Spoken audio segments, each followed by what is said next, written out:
शिवाय पिछले एक दिन में इतना कुछ झेल चुका था कि उसके अंदर आत्मा का दर्द उसके शरीर के दर्द से ज्यादा था। पर वो जलील लोग उसकी इस हालत के बारे में कुछ भी नहीं सोच रहे थे। मुझे तुम्हारा प्यार कभी चाहिए ही नहीं था।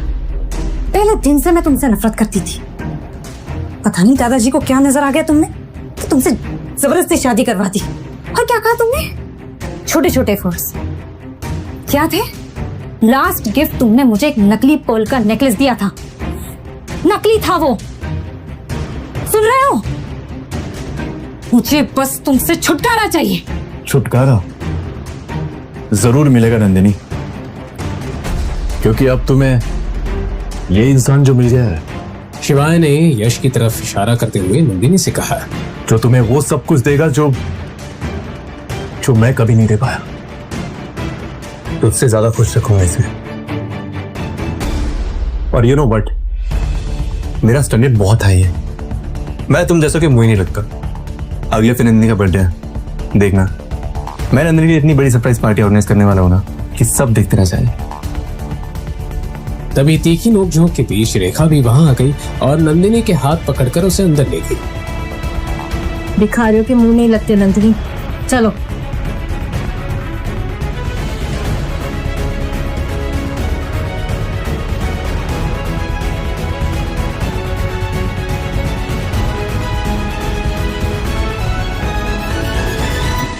और शिवाय और यश आमने सामने खड़े थे। यश खुद को अकेला पाकर हड़बड़ा गया और कुछ सोचते हुए उसने चिल्लाकर नंदिनी से कहा, ओके नंदिनी, मैं कल आता हूं।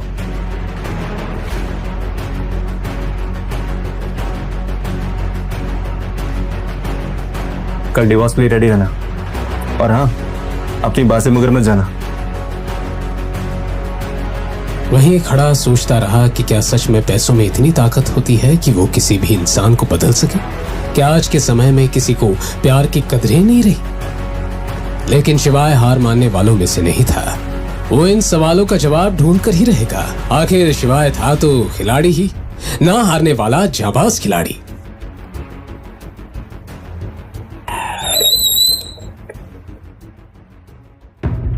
शिवाय ने अपने स्कूटर को एक खाली गली में रोका। उसने अपनी स्कूटी की डिक्की से रूबिक्स क्यूब निकाली और ठंडी हवा लेते लेते सॉल्व करने लगा।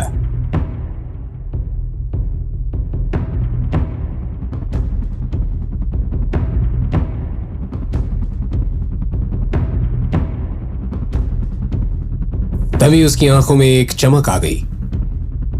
उसे रास्ता मिल चुका था। अपनी जेब से फोन निकालकर वो किसी को फोन करने लगा। उसने इंदौर के सियागंज में एक 52 मंजिला बिल्डिंग में कॉल लगाया था। वो दुनिया की सबसे बड़ी कंपनीज में से एक थी जिसका नाम था इंडस ग्रुप।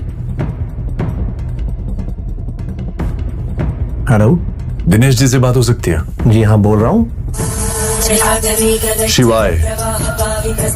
शिवाय माहेश्वरी। हफ्ते हुए एक 50 साल के आदमी ने यह कहा। शिवाय का नाम सुनकर उसके पैरों तले जमीन खिसक गई थी। उसके सर पर पसीना चमक रहा था। दिनेश जी, आपसे एक काम था। बिल्कुल सर। लेकिन सर, इतने साल आप कहाँ थे? शिवाय की आवाज में बदलाव आ चुका था। रौबदार आवाज में उसने कहा, दिनेश जी, मुझे आपकी मदद की जरूरत है।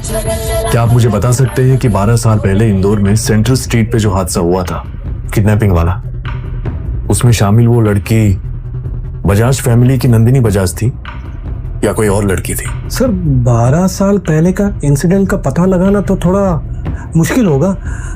लेकिन क्या मैं जान सकता हूँ आप नंदिनी बजाज को कैसे जानते हैं?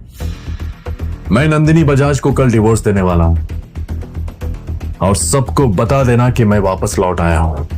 ये सुनकर दिनेश हक्का बक्का रह गया। दिनेश ने एक लंबी सांस ली। शिवाय से बात करके उसकी खुशी दोगुनी हो गई। उसने जल्दी से अपना फोन उठाया और अपने सेक्रेटरी से कहा, सुनो, कंपनी के सारे डायरेक्टर्स को बोल दो हम एक बोर्ड मीटिंग रखने जा रहे हैं और सबसे कह देना कि हमारे बॉस लौट आए हैं। शिवाय ने सॉल्व किया हुआ रूबिक्स क्यूब देखा। उसके चेहरे पर एक साफ मुस्कान थी। नंदिनी, मैं तुम्हें बहुत प्यार करता था। तुम्हें रानी बना के रखता मैं अगर तुम मेरी बात सुन लेती तो। लेकिन महाकाल की कसम, तुम्हें अंदाजा भी नहीं है कि तुमने क्या खोया है।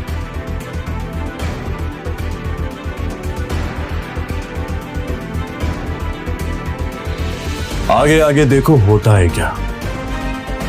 खेल तो अब शुरू हुआ है।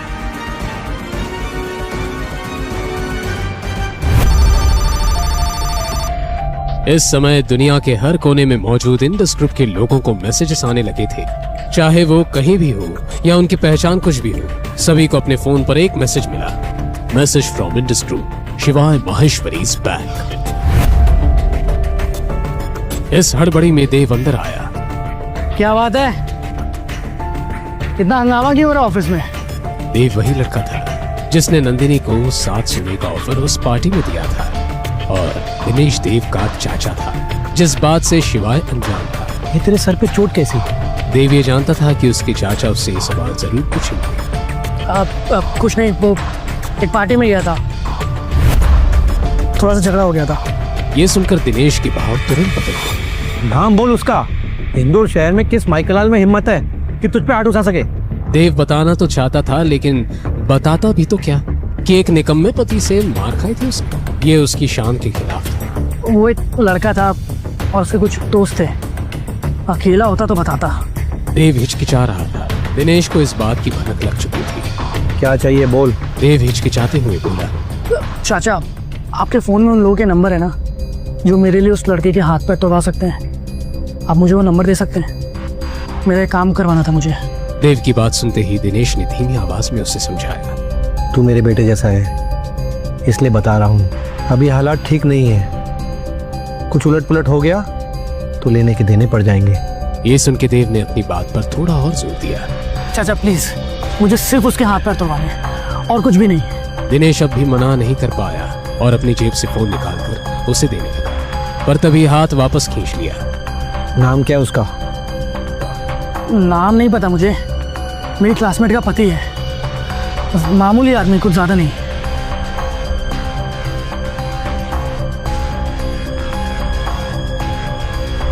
एक बात और, अगर कुछ कांड हुआ ना तो मुझसे बुरा कोई नहीं होगा। फिर याद रखना, एक चाचा नहीं होगा तेरा। देव ने ये बात समझाने का नाटक किया और तुरंत वहां से निकल गया। टांग किसे तोड़वानी है? मुझे तो उसकी लाश चाहिए। इसी सोच के साथ देव ने दिनेश के फोन से कॉल किया। हेलो, एक आदमी की सुपारी देनी है, सीधा लाश चाहिए, बदले में 20 लाख रुपए दूंगा। देव ने फोन कट किया। पुलिस से तो बच गया, अब हेडशॉट से कैसे बची? उसको क्या मालूम था कि वो किससे भिड़ रहा था। अपने कर्मों से अनजान देव मुस्कुराता हुआ वहां से निकल गया। वहीं दूर ग्वालियर राजमहल से एक गाड़ी इंदौर के लिए निकल चुकी थी। राजगुरु को उनके बॉडीगार्ड ने कहा, सर कल के सफर का इंतजाम हो चुका है, हम सुबह 9 बजे इंदौर पहुंच जाएंगे। आज राजगुरु की आंखों में आंसू थे। बॉडीगार्ड ने आंसू देखकर राजगुरु से पूछा, क्या हुआ सर, कुछ बात है क्या? आपकी आंखों में आंसू? जब से शिवाय को देखा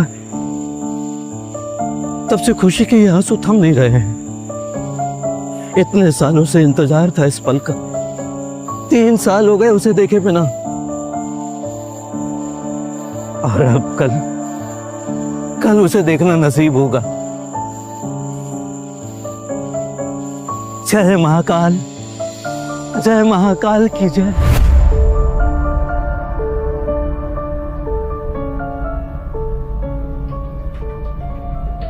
इंदौर के विजयनगर में एक होटल में शिवाय ने चेक इन किया। रूम में जाते ही वो बेड पे बैठ गया। इस वक्त शिवाय के मन में काफी सवाल थे। कहीं नंदिनी वही लड़की तो नहीं? अगर नंदिनी वही लड़की हुई तो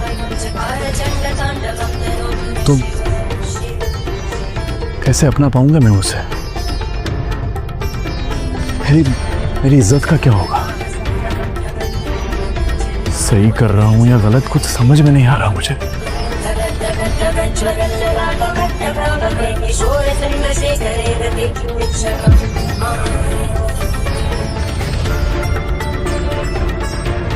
इन्हीं सवालों से परेशान होकर शिवाय ने अपनी आंखें बंद करके हाथ जोड़े।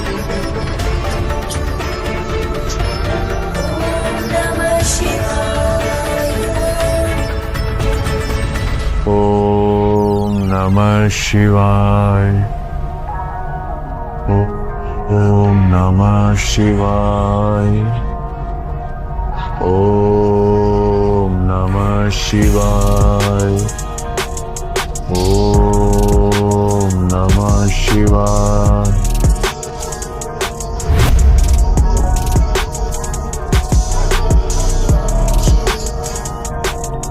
हे महाकाल, मैं सब आप पर छोड़ रहा हूं। फिर आंखें खोल के उसने कहा,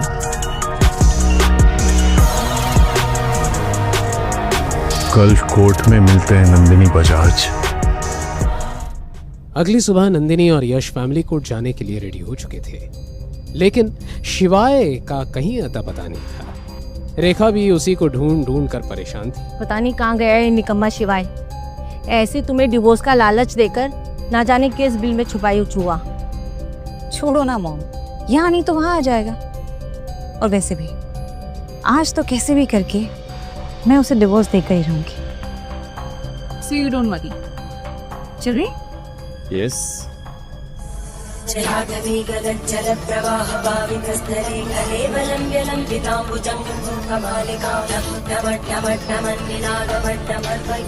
उधर शिवाय महाकाल की पूजा अभिषेक कर रहा था।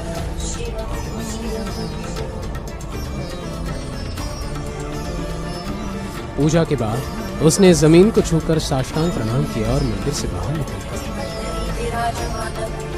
आज उसके चेहरे पर ऐसा तेज था जो उसने जिंदगी में कभी महसूस नहीं किया था। जिन लोगों ने अभी तक उसे धुतकारा था, अब वो उन सब लोगों को बता देना चाहता था कि असली शिवाय कौन था। इधर दूसरी तरफ बजाज फैमिली के सभी लोग और यश फैमिली कोर्ट पहुंच चुके थे और शिवाय का इंतजार कर रहे। नंदिनी अपने वकील से बात करने चली गई थी। रेखा और यश दोनों अकेले ही रह गए थे। बेटा जी मेरी बेटी को खुश रख पाओगे ना? जी बिल्कुल, खुद से ही हो सब। और वैसे भी मेरी कंपनी बहुत बड़ी बिजनेस डील करने वाली है, वो भी इंडस ग्रुप के साथ। तो आपको टेंशन लेने की कोई ज़रूरत नहीं है। एक बार वो डील फाइनल होगी, उसके बाद आपकी बेटी करोड़ों में मिलेगी। वाह, इंडस ग्रुप वो तो बहुत बड़ी कंपनी है। बेटा सच बोल, मुझे भी बहुत शौक था खेत कूद करने का, लेकिन मेरी उम्र की वजह से मैं करोड़ों का बोझ नहीं उठा पाती। बस लाखों से ही खुश हो जाऊंगी। क्यों नहीं, इधर आपकी बेटी मेरी हुई और उधर सब कुछ आपका। इतना सुनकर रेखा को तसल्ली हुई कि उसे फ्यूचर की चिंता करने की कोई जरूरत नहीं।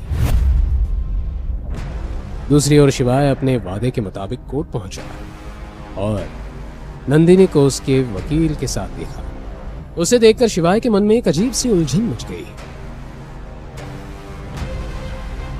नंदिनी, आज आखिरी बार तुमसे पूछ रहा हूं, 12 साल पहले जो कुछ भी हुआ था, क्या तुम्हें सच में याद नहीं है? 12 साल तुम्हारी घिसी पिटी बातें सुनते सुनते ना मेरे कान पक गए।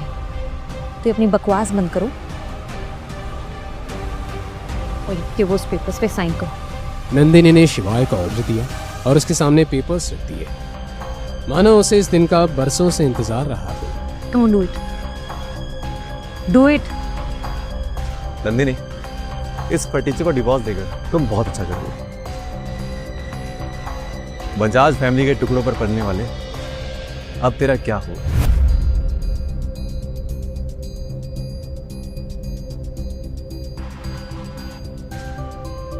शिवाय ने पेपर्स पे जैसे ही साइन किया, वैसे ही बजाज फैमिली और यश वहां से चले गए। वो अब शिवाय को एक पल भी नहीं देखना चाहते थे।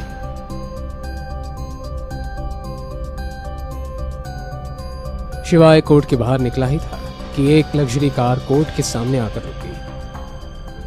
कार का दरवाजा खुला, सर पर शाही पगड़ी बांधे गाड़ी से उतरे। शिवाय को सामने देख के वो खुशी से फूले ना समाये। शिवाय राजगुरु को देख खुश हुआ। शिवाय ने उनके पैर छुए।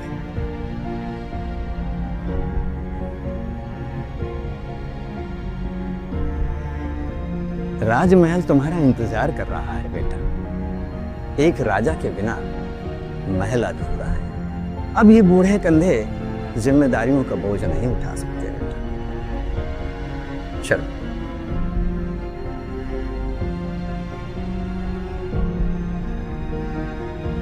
शिवाय मन में एक पहेली लिए अपने पुरानी दुनिया में वापस लौट रहा था। तभी फोन बजा। कॉल इंडस ग्रुप के दिनेश सिंह का था। जैसे जैसे फोन पर बात आगे बढ़ती गई वैसे वैसे शिवाय के चेहरे पर भाव भी बदलने लगे। फोन काट के शिवाय ने ड्राइवर से कहा, गाड़ी इंडस टावर ले दो जल्दी। राजगुरु ये सुन के खुश नहीं थे, लेकिन अब शिवाय ने बोल दिया तो बोल दिया। वो शिवाय की बात नहीं काट सकते थे। वहीं पिछली शाम शहर के बीचों बीच एक सीक्रेट क्लब के बेसमेंट में, जहां सभी तरह के लीगल काम होते थे, एक शानदार मीटिंग रखी गई जिसमें हत्यारे, शार्प शूटर्स और अंडरवर्ल्ड में नए भर्ती हुए लोग एक बड़े से हॉल में मौजूद थे। आज से चाहे ईस्ट का मार्केट हो या वेस्ट स्ट्रीट, हम सभी को एक नाम याद रखना होगा, मेजर शिवा।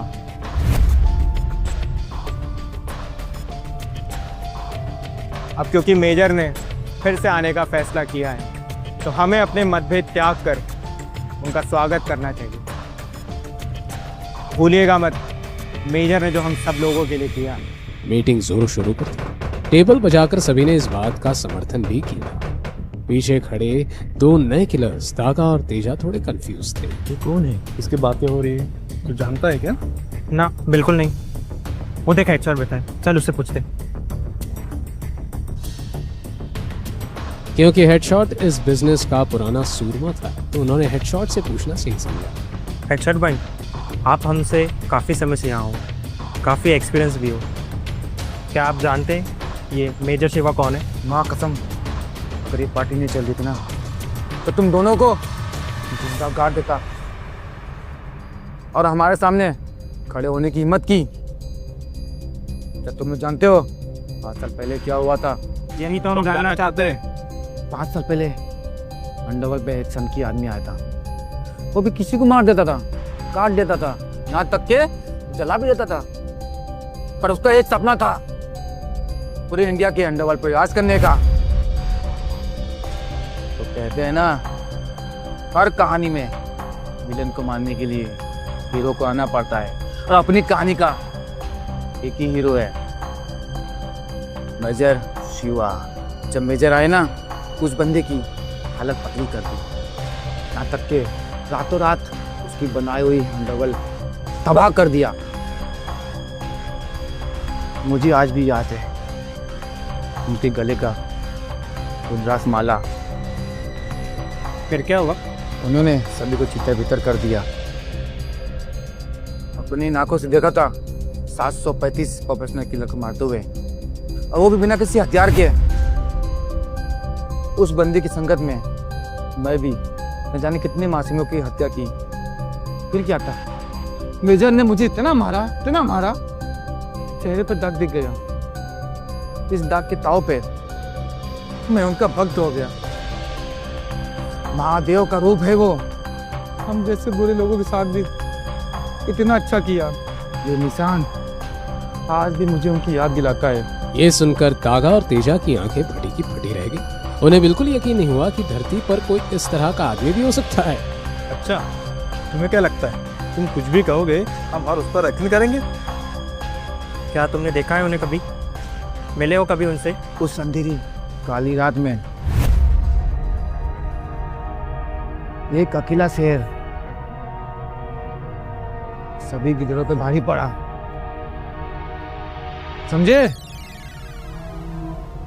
निकले यहां से।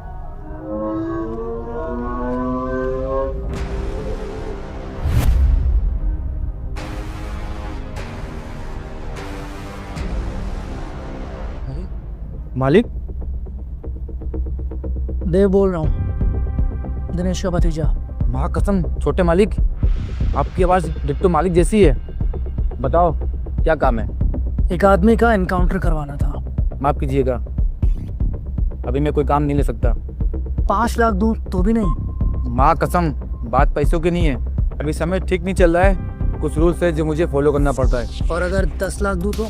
आप समझ रहे हैं मालिक, मैं मजबूर हूँ, मैं नहीं कर सकता। और अगर मैं 20 लाख दूं तो? अरे मालिक, 20 लाख में मैं खुद को गोली मार लूं। आप उसका फोटो भेज दो। उसका नाम क्या है? शिवाय नाम है उसका, बजाज फैमिली का दामाद। फोटो भेजता हूँ उसकी। ओके।